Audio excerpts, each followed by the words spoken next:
so it's interesting when you start playing with concepts of, first of all, what does it mean to be monstrous? The whole point of The Witcher is that humans end up being the worst monsters.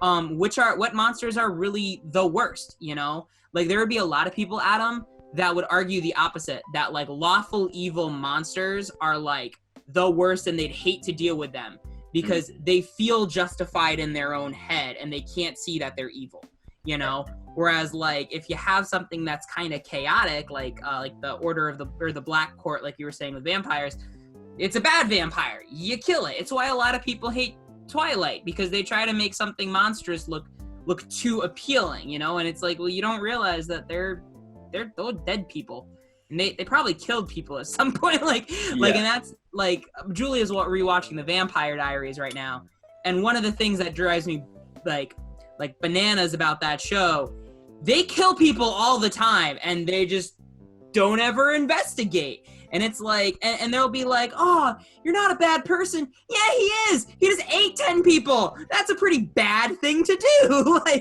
And there's like that, oh, but he means well, but he just killed people. At what point, like you said, what's the line, Yeah, and man, we're all talking about vampires now, so I got to talk about this one too. There's a Netflix mini series that's like an hour long each episode, 3 episodes. I think it's literally called Dracula or something like that, and it's a live action where it is exploring the classic story. Classic Bram Stoker kind of ideas with whoever directed it, their little twist. And it talks about how Dracula is civilized basically until he's not, because he just, at some point, he just can't control himself because he's just that hungry. So he, like, even when he, rounds up like people and puts them in his castle and, like, drinks their blood from like a little goblet thing, like, that's really just to make himself feel better, I think. And throughout the series, I'm gonna try to avoid spoilers, but throughout the series, it's exploring why he is much more human than he appears to be, even though he's a vampire. And it shows that it's showing how the myths of men can really make the monster, because it is the fear that we have in our hearts. This is one of those like classic theories these days, I think, that it's the fear that we have in our hearts that creates our worst nightmares and really, like, it powers them, it fuels them. That's why I like in my homebrew world, Corsara, I like the idea of how faith is like the fuel of the gods. It's how they derive sustenance. If you don't have followers, then eventually your deity, like your divinity, is going to turn into a lesser deity and eventually turn into just a patron or something like that.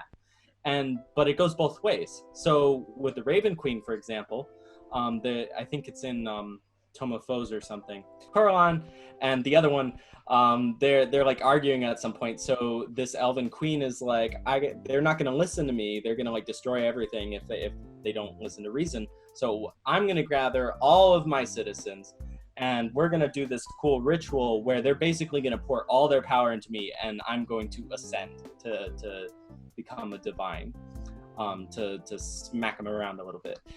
And I just think that's a really cool concept, because it shows that there's like a transfer of power between mortals and divinities, and that it can really work both ways in that sense. Now, my point here was that this is all to exemplify the power of belief in mortals and characters.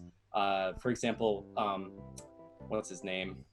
The guy who wrote American Gods does a similar thing, and says that the more that you believe in something, the more likely it is to come true. And the same thing happens in Good Omens, which is another book that he wrote together with Terry Pratchett.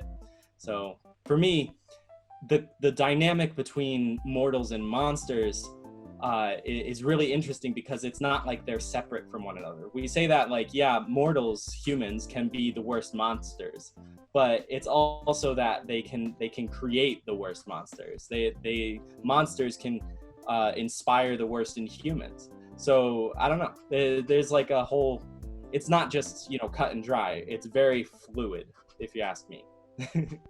Thank you so much for listening to some of our podcast highlights. This podcast is part of the Darkmoor Podcast Network. If you want to support the content creators, feel free to visit our Patreon. And please, game responsibly.